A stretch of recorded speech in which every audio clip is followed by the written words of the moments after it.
ആറിയ കഞ്ഞി പഴങ്കഞ്ഞി എന്നാണ് ചൊല്ല്. പഴങ്കഞ്ഞിയാകട്ടെ മലയാളികളുടെ തീന്മേശയിലെത്തിയാൽ പഴഞ്ചനല്ല, പൊളിയാണ്. എന്നാൽ അല്പം മുൻകരുതലോടുകൂടിയാണ് ഈ പഴങ്കഞ്ഞി കുടിക്കാനുള്ളതെന്ന് നിങ്ങളോട് പറഞ്ഞുകൊണ്ട് ഈ വീഡിയോ ആരംഭിക്കട്ടെ. പഴങ്കഞ്ഞിയും പണിയാകും. ഇന്നത്തെ പത്രത്തിലെ ഒരു ന്യൂസാണ് കേട്ടോ. ഈ മലയാളിയുടെ ഏറ്റവും പ്രിയപ്പെട്ട ഒരു ആഹാരമാണ് പഴങ്കഞ്ഞി. എന്നെപ്പോലെയുള്ള മലയാളികളുടെ, നാടൻ മലയാളികളുടെ കേട്ടോ.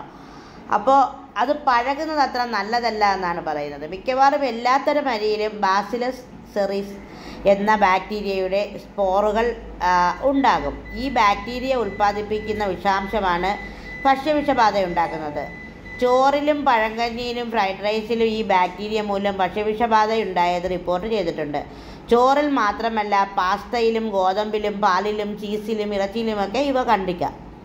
ബെൽജിയത്തിൻ്റെ തലസ്ഥാനമായ ബ്രസൽസിൽ പാസ്തയിലെ ബാസിലസ് സെറീസ് ബാക്ടീരിയ മൂലം 20കാരൻ മരിച്ച വിവരം 2011 ജേണൽ ഓഫ് ക്ലിനിക്കൽ മൈക്രോബയോളജി പ്രസിദ്ധീകരിച്ചിട്ടുണ്ട്.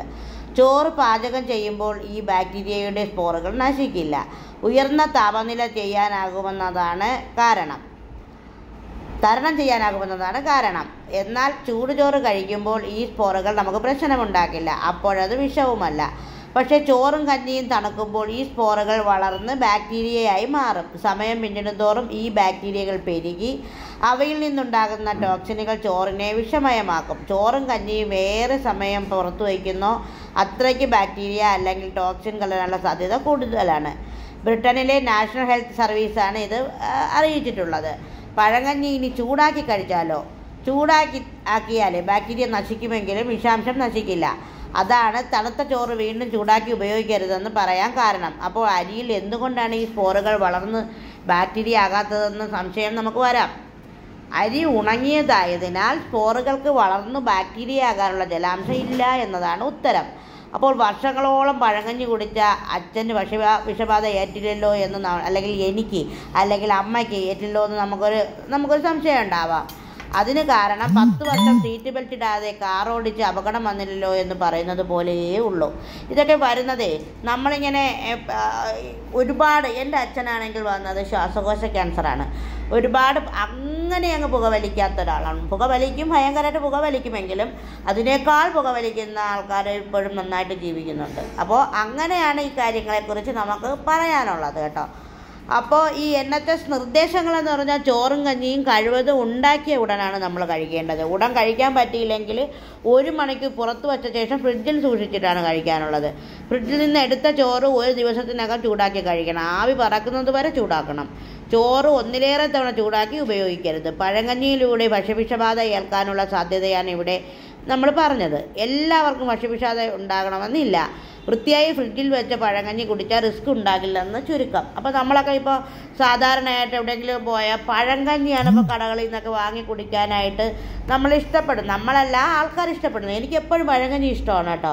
അപ്പോൾ പഴങ്കഞ്ഞി എന്ന് പറയുന്നത് റിസ്ക്കാണ് എന്നാണ് പറയുന്നത്. പണ്ട് കാലങ്ങളിലൊന്നും നമുക്കിത് അറിയില്ല, എങ്ങനെയാണെന്ന് അറിയില്ല. നമ്മൾ 3 നേരവും ചോറ് തന്നെയാണ് കഴിച്ചുകൊണ്ടിരുന്നത്. രാവിലെ പഴങ്കഞ്ഞി കഴിക്കാൻ പറ്റുന്ന എല്ലാ സാഹചര്യങ്ങളും ഞാൻ ഒഴിവാക്കാറില്ലായിരുന്നു. പഴങ്കഞ്ഞി ഞാൻ കഴിച്ചിട്ടുണ്ട്. എനിക്കിപ്പോൾ ഞാൻ ഈ പറഞ്ഞുകൊണ്ടിരുന്നപ്പോഴാണ് ഓർക്കുന്നത് കേട്ടോ. പണ്ടൊരു ദിവസം ഞാൻ അങ്ങനെ നല്ല ആസ്വദിച്ച് പഴങ്കഞ്ഞി കുടിച്ച് കഴിഞ്ഞ് 1 മണിക്കൂർ കഴിഞ്ഞപ്പോൾ ഞാൻ കടുത്ത പനി മൂലം വീഴുകയുണ്ടായി. ഛർദിലും പനിയും വന്നു. കടുത്ത പനി, ഒരു പ്രശ്നവുമില്ലാതിരുന്ന ഞാനാണ് 1 മണിക്കൂർ കഴിഞ്ഞപ്പോൾ. ഇപ്പോൾ ഭക്ഷ്യവിഷബാധയാണ് അതിന് കാരണമെന്ന് നമ്മൾ പിന്നെ ഇപ്പോഴൊക്കെയാണ് അത് മനസ്സിലാക്കുന്നത്. അന്നൊന്നും നമുക്ക് അതിന് തക്കതായ അറിവില്ല. അപ്പോൾ ചോറ് കഴിവതും നമ്മൾ 1 മണിക്കൂറിനുള്ളിൽ ഉപയോഗിക്കണം, അല്ലെങ്കിൽ ഫ്രിഡ്ജിൽ വെച്ചിട്ട് ഉപയോഗിക്കണം. അത് ചൂടാക്കി ഉപയോഗിക്കരുത്. ഓരോരുത്തർ ഒരാഴ്ചത്തേക്ക് ചോറ് ഫ്രിഡ്ജിൽ വെച്ചിരുന്നിട്ട് ചൂടാക്കി കഴിക്കുന്നത് ഞാൻ കണ്ടിട്ടുണ്ട് കേട്ടോ. എനിക്ക് ഏത് തന്നെ ചോറായാലും തലേദിവസത്തെ ചോറ് പിറ്റേന്ന് കഴിക്കുമ്പോൾ എനിക്ക് തലവേദന വരാറുണ്ട്. അപ്പോൾ അതും അലർജിയുടെ ഭാഗമായിട്ടാണ് ഞാൻ കാണുന്നത്. അപ്പോൾ നമ്മളിങ്ങനെ ഈ കൊളസ്ട്രോൾ തിന്നുന്ന ഒരു ബാക്ടീരിയയായി മനുഷ്യൻ്റെ കുടലിലെ കോടാനുകോടി സൂക്ഷ്മാണുക്കൾ ദഹനത്തെയും കുടലിൻ്റെ ആരോഗ്യത്തെയും മാത്രമല്ല ശരീരത്തിലുടനീളമുള്ള അവയവങ്ങളുടെ പ്രവർത്തനത്തെയും സ്വാധീനിക്കുന്നുണ്ടെന്ന് നേരത്തെ സയൻസ് ബ്ലോക്കിൽ നമ്മൾ പറഞ്ഞിട്ടുണ്ടെന്നാണ് പത്രത്തിൽ പറയുന്നത്. കുടലിലെ ചില ബാക്ടീരിയയുടെ അളവ് ഹൃദ്രോഗ സാധ്യതയുമായി ബന്ധപ്പെട്ടിരിക്കുന്നതായി പുതിയ പഠനങ്ങൾ പറയുന്നു. US-ലെ broad institute, Massachusetts general hospital, Harvard സർവകലാശാല എന്നിവിടങ്ങളിൽ നിന്നുള്ള ഗവേഷകർ പുതിയ പഠനത്തിൽ 1000-ഏറെ ആളുകളിൽ നിന്ന് ശേഖരിച്ച മലസാമ്പിളുകളിലെ ബാക്ടീരിയകളുടെ ജനിതഘടന വിശകലനം ചെയ്തു. ഓസിലി ബാക്ടർ ഇനത്തിൽപ്പെട്ട ചില സൂക്ഷ്മാണുക്കൾക്കിടയിൽ കൊളസ്ട്രോൾ സംസ്കരിക്കാൻ കഴിയുമെന്ന് ഗവേഷകർ കണ്ടെത്തി. ബാക്ടീരിയകൾ കൊളസ്ട്രോളിനെ ചെറിയ തന്മാത്രകളായി വിഘടിപ്പിക്കുകയും ഇങ്ങനെ ഹൃദ്രോഗസാധ്യത കുറയുകയും ചെയ്യുമെന്ന് പഠനഫലം ചൂണ്ടിക്കാട്ടുന്നു. ഈ ഗവേഷണം കഴിഞ്ഞ മാസം സെൽ എന്ന ജേണലിൽ പ്രസിദ്ധീകരിച്ചു. പഠനം പ്രാരംഭ ദശയിലാണെങ്കിലും ഭാവിയിലേക്ക് വലിയ പ്രതീക്ഷ നൽകുമെന്നാണ്. ഒരുപക്ഷെ കുടലിൽ വളരുന്ന നല്ല ഇനം ബാക്ടീരിയകളുടെ കൊളസ്ട്രോൾ ഭാവിയിൽ വിധേയമായേക്കാം. അപ്പോൾ നമ്മൾ പ്രധാനമായും സൂക്ഷിക്കേണ്ട കാര്യം എന്താണെന്ന് വെച്ചാൽ, നമ്മളുടെ ആഹാര രീതിയിൽ വരുന്ന പ്രശ്നങ്ങളാണ് നമുക്ക് പലപ്പോഴും ഭക്ഷ്യവിഷബാധ ഉണ്ടാകുന്നത്. അപ്പോൾ അത് നമ്മൾ നന്നായിട്ട് ശ്രദ്ധിച്ച് നമ്മളുടെ ജീവനെ നമ്മളിങ്ങനെ കൈ പിടിച്ചുകൊണ്ടാണ് നമ്മുടെ ജീവനെ കൊണ്ട് നടക്കുന്നത്. അപ്പോൾ നമ്മൾ എങ്ങനെ ആരോഗ്യപരമായിട്ട് നിൽക്കാമെന്നതാണ് നമ്മൾ നോക്കേണ്ടത്. ഞാൻ പറഞ്ഞല്ലോ, നമ്മൾ അച്ചാറുകൾ ഉണ്ടാക്കുന്ന ആൾക്കാരാണ്. അപ്പോൾ അച്ചാറുകൾ നമുക്ക് കാലങ്ങളോളം വെച്ചിരുന്ന് കഴിക്കണമെങ്കിൽ അതിൽ എന്തെങ്കിലും തരത്തിലുള്ള പ്രിസർവേറ്റീവ്സോ കെമിക്കലുകളോ ചേർക്കുന്നത് കൊണ്ടാണ് അതിരിക്കുന്നതെന്ന് നമുക്ക് മനസ്സിലാവും. പക്ഷേ നമ്മളുടെ അച്ചാറുകൾ 3 മാസത്തിനിപ്പുറം ഇരിക്കാറില്ല. 3 മാസത്തിനിപ്പുറം മുന്നേ തീർക്കണമെന്നുള്ളതാണ് നമ്മുടെ അച്ചാറുകളുടെ പ്രത്യേകത. അപ്പോൾ എല്ലാത്തിലും ഈ ബാക്ടീരിയകൾ വളർന്ന് നമ്മളെ നമ്മുടെ ശരീരത്തെ ഇല്ലാതാക്കി കളയുമെന്ന് നമ്മൾ മനസ്സിലാക്കിയാൽ നമ്മൾ തണുത്തതൊക്കെ കഴിക്കുന്നത് നന്നായിട്ട് ശ്രദ്ധിക്കുമെന്ന് ഞാൻ ഈ വീഡിയോയിലൂടെ സാക്ഷ്യപ്പെടുത്തുന്നു. ഇന്നത്തെ പത്രത്തിൽ വന്ന വാർത്തയാണ് ഞാൻ നിങ്ങളുടെ മുന്നിൽ കാണിച്ചത്, അല്ലെങ്കിൽ പറയാൻ എനിക്കൊരു അവസരം ഉണ്ടായത്. ഞാനത് പറയാൻ കാരണം, എല്ലാവരും പത്രം വായിക്കുന്നവരല്ല.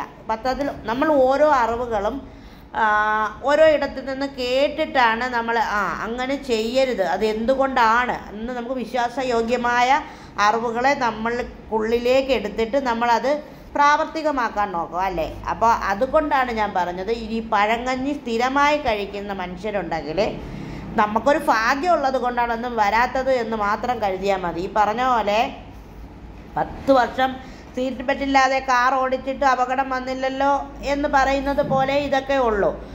ഈ പറഞ്ഞ പോലെ തന്നെ ഭാഗ്യമാണ്, എനിക്ക് തോന്നുന്നത് ഭാഗ്യമാണ് എന്നതാണ്.